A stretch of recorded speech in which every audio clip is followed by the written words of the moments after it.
Bakit hindi ho kayo pumunta sa health center? Ma'am, may bayad po sa ipin. Anesthesia daw po yung 100 pesos.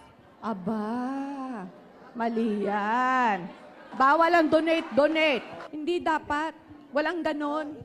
Walang ganon. Hindi pwede. Pag sinabi nyong donate, bawal. Ay, hindi. Hindi ako papayag. Ano naman nalaman? Sino naman nagkwento sa iyo, Marites? Kailan may experience po. Kasi nakagat ako ng pusa.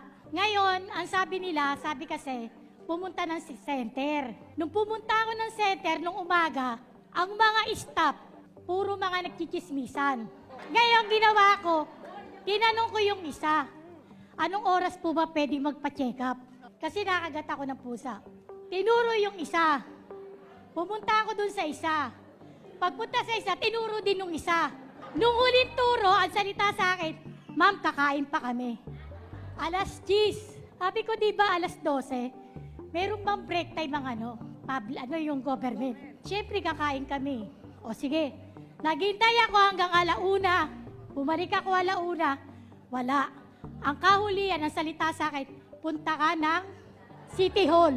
Tapos, ma'am, eto, nung nagano kami, ma'am, sabi niya, bumunta ako City Hall, pinabalik ako ng center. Nung bumalik ako ng center, nagreklamo na ako. Sabi ko, pabalik-balik ako. Nung bumalik ako, nilista pangalan ko. Nabigyan ako ng saksak. Paglabas ko, anong salita sa akin?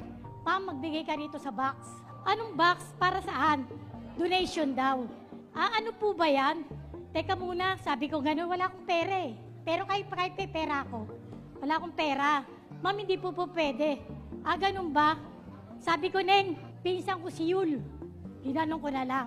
Pinsan ko si Vice. Sabi, teka muna, sabi, kapatid ko si Willie, may nakakakilala sa kapatid ko. Ay, sabi niya, wag nang singilin. Ganun ba? Pagka ba may kakilala, walang singil. Pero pagka wala, kailangan donation. Yun ang sinano namin. May donation box na nakalagay agad na talagang obligado kang magbigay ng 20 doon sa box bago ka lumabas.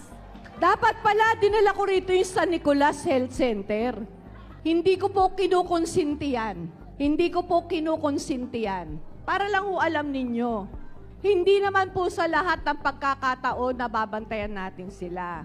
Dahil nagsabi po kayo sa akin, meron po akong pruweba para sabihin ko sa kanila kung ano yung problema sa San Nicolas Health Center. Para nila inayos yung